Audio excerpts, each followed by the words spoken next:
Shalom, shalom, bienvenidos. Un buen día, hace como 3800 años, nació un niño en una familia de hebreos, porque eran descendientes de Eber. Ese niño desde pequeño demostró gran inteligencia, gran perspicacia, búsqueda de algo diferente a lo que todo el mundo repetía y decía como una gran verdad. Porque el rey Nimrod, emperador del mundo, había decidido inventar la nueva religión, una que se basaba en el politeísmo y en la cual él era un dios hijo de una virgen, supuestamente, que había tenido relaciones íntimas con el sol a través del fuego. Este dios nacido de una virgen, nacido en lo que sería 25 de diciembre en el calendario actual, era el que había traído la salvación al mundo, salvación de la oscuridad. Por algo era el hijo del dios Sol, Nimrod, el que con su palabra conquistaba a los pueblos, el que con su palabra hacía que la gente lo siguiera en todo emprendimiento fantástico, como por ejemplo esto de la nueva religión, olvidando al Dios verdadero, que ya de a poco lo iban olvidando. Habían pasado unas generaciones desde el diluvio y de a poco iba quedando un resabio muy pequeño de un Dios que tenía poderes y que destruía cosas, pero que se empezó a mezclar con la mitología que fue incentivada por este Nimrod, la mitología de la idolatría, el politeísmo, que inventó todas estas cosas y algunas más muy interesantes, como que nació en una cueva, como que otras cosas que suenan a otros dioses de la historia, como Tamuz, como Jesús, como Apolo, como varios dioses que tienen similitudes, todos ellos falsos, evidentemente. Nimrod tenía a la religión como un brazo de la política, así como hoy en día hay sindicatos que son un brazo de la política, o la política brazo de los sindicatos. En aquella época, y creo que hoy también en muchos lugares, la religión es un brazo de la política un brazo de la religión. Nimrod tenía a todo el mundo apabullado con miedo de que si se ponían en su contra los dioses los iban a castigar, especialmente el fuego, que si él se enteraba que alguien se rebelaba le hacía pasar por todos los castigos posibles, especialmente el fuego. Y en ese mundo nació el pequeño Abraham, y su padre trabajaba para el rey, tiene una relación directa con el rey, trabajaba fabricando ídolos, pero Abraham, viendo cómo trabajaba su padre la madera, la piedra, el barro, se dio cuenta que todo eso era inútil, que eran muñecos, que no tenían ninguna realidad, que no tenían ningún poder. Y él quizás sabía que en el fondo todos sabían lo mismo, que esos no eran dioses, que no tenían poder. Abraham, buscando a ese Dios, un día decidió romper con todo. Por eso también es un hebreo, no solamente por ser descendiente de Eber, sino también porque un ibrí es alguien que está del otro lado. Todo el mundo pensaba una cosa, Abraham pensaba en un monoteísmo agnóstico, porque él no conocía a Dios hasta los 75 años que Dios lo convocó.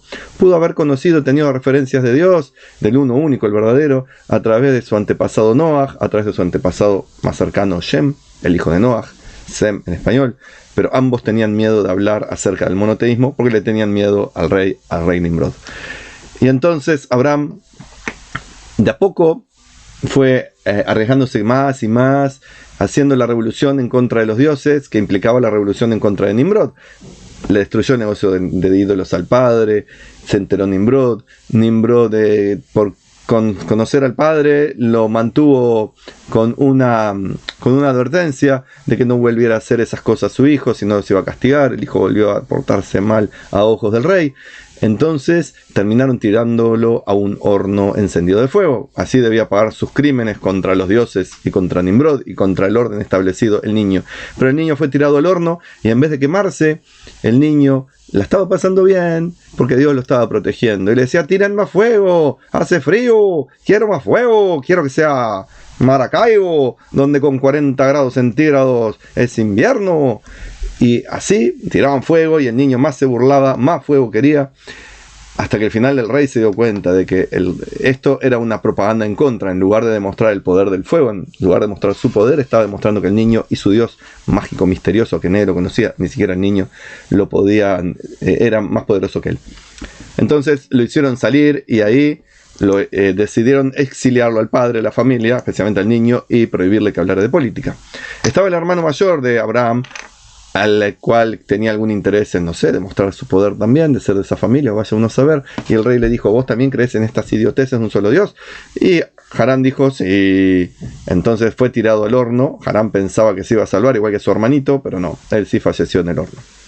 Entonces la familia de Abraham emprendió el retorno a la tierra patriarcal, a la tierra de Eber. el que era su antepasado. Por eso la tierra de Israel no es tierra de palestinos, no es tierra de árabes, no es tierra de musulmanes, no es tierra de extranjeros, es tierra de los hebreos. Y los que quedamos de los hebreos hoy en día somos los judíos. Dentro del pueblo judío están también lo que queda de las tribus israelitas. Ahí estamos los judíos, volviendo a la tierra de Israel para cumplir la promesa que Dios le hizo a este mismo niño Abraham cuando creció y le dijo: esta tierra será tuya, de tus descendientes, y de ti saldrá una nación inmensa que es el pueblo judío hoy en día. Evidentemente en la época mesiánica, personas que son parte del pueblo de Israel, que viven lejanas, que no son parte de ninguna religión ni se hacen pasar hoy en día por israelitas, gente lejana que no sabe que son de las tribus de Israel, ese día se demostrará que por su ADN son partes de la tribu de Israel, pero eventualmente eso se llegará cuando llegue el Mashiach. Al día de hoy, los que continuamos el legado de Abraham con fidelidad somos los judíos. Somos los que seguimos manteniendo en alto a nuestra familia, que es la de Abraham. Somos los que seguimos manteniendo los ideales de Abraham, de Shalom, a través de la bondad y de la justicia. Y por supuesto que Dios hizo con los descendientes de Abraham, a través de su esposa Sará, no con sus concubinas, hizo el pacto de mantener la tierra de Israel para nosotros y una herencia espiritual especial que se concretó cuando salimos de Egipto y se nos dio la Torá. Todo esto resumido brevemente para decir la importancia de Abraham. Abraham no es un dios, Abraham no es mágico, Abraham es aquel que fue nuestro primer patriarca y que fue capaz de romper con las creaciones fantasiosas que mantienen al mundo oprimido. Y es nuestro deber como judíos seguir haciendo lo mismo, estar del lado de la verdad, estar del lado de la justicia, estar del lado de lo que es espiritual. Todos aquellos entre las naciones que no son descendientes de Abraham y quieren pasar a ser parte de la familia de Abraham pueden convertirse leal y legalmente al judaísmo y pasan a ser hijos de Abraham espirituales, parte del pueblo judío también, no por sangre, porque no es necesario ser hijos de sangre, sino a través de la conversión, de haber sido recibidos formalmente en la familia de Abraham. Y aquellos que no quieren ser parte de la familia judía y no fantasean con ser israelitas de espíritu o ser parte de un tronco encarnado porque vaya a saber qué mágico místico, sino que quieren hacer el bien en el mundo y ser espirituales, siguen las sendas de Abraham, que era cumplir con los 7 mandamientos universales, lo que llamamos los mandamientos noágicos o de los Benei Noach, de los hijos de Noé. Se podría llamar los mandamientos abrámicos, pero no fue Abraham el que recibió esos mandamientos, sino Noach.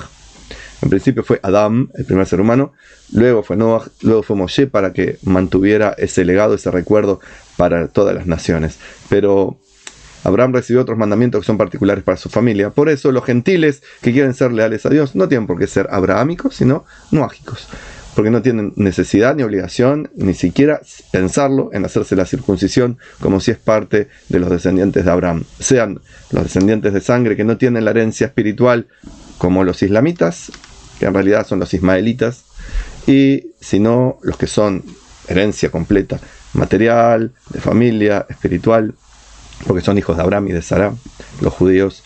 Nosotros sí tenemos este pacto a través de la circuncisión y luego de la Torá que fue entregada a nosotros tras la salida de Egipto, como ya les dije.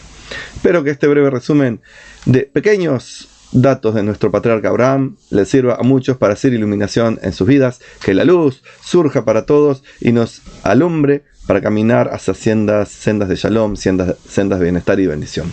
De mi parte, les deseo a todos ustedes Shalom y bendiciones, y que cada día sea muy bueno.